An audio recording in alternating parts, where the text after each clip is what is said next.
Welcome back. It's the multi-million-dollar government grant these locals don't want. Here's why. It's too much money. Well, here's a turn-up. We don't want that amount of money. A community that doesn't want government money thrown at it. To me, that's an obscenity. They've come together in Fig Tree Park. We actually feel slightly guilty about taking the money because there are so many needs out there. The fine folk of Hunters Hill on Sydney's lower North Shore live in one of Australia's wealthiest pockets. Average house price is over $4 million.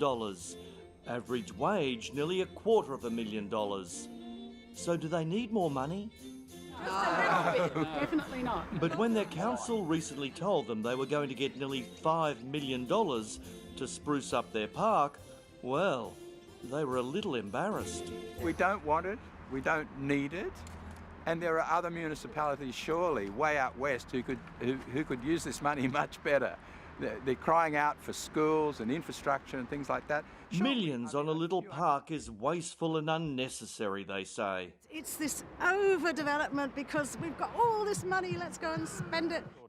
Local Mayor Zach Miles is sticking to his guns. Absolutely, I think it passes the pub test.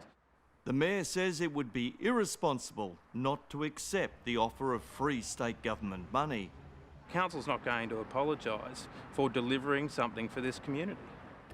Fig Tree Park is about the size of a soccer field, and yes, it's a little tired and needs a spruce up, they say, but a modest one.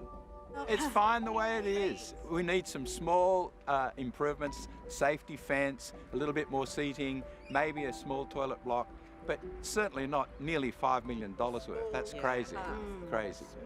And wasteful, they say. The taxpayer money can be dished out in the form of grants so easily. The application went in without reference at all, and it's full of inaccuracies. It's got crazy stuff in it. It says they're going to enhance the play equipment. There is no play equipment.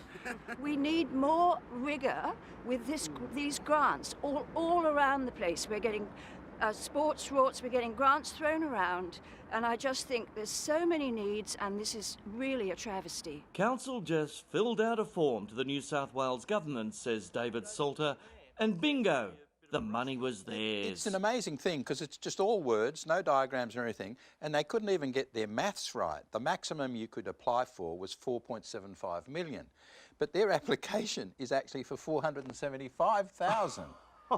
So a zero has gone missing there, but it still went through and they still got all their money. David says the $4.75 million they ended up getting was out of whack on a per capita basis against working class suburbs struggling for more funding. Capita, for instance, for Canterbury Bankstown, they got $19 a head in their grant. In Blacktown, they got $19 a head. In Hunters Hill, we got $374 a head, which looks a little bit out of proportion to me. It's just vandalism. We need. But there was a price to pay. This is a garden park. It's Australia's oldest garden suburb, Hunters Hill. 37 trees, Maureen tells me, including... This is a lovely juniper. ...will be removed. This is in summertime? Yes, it is.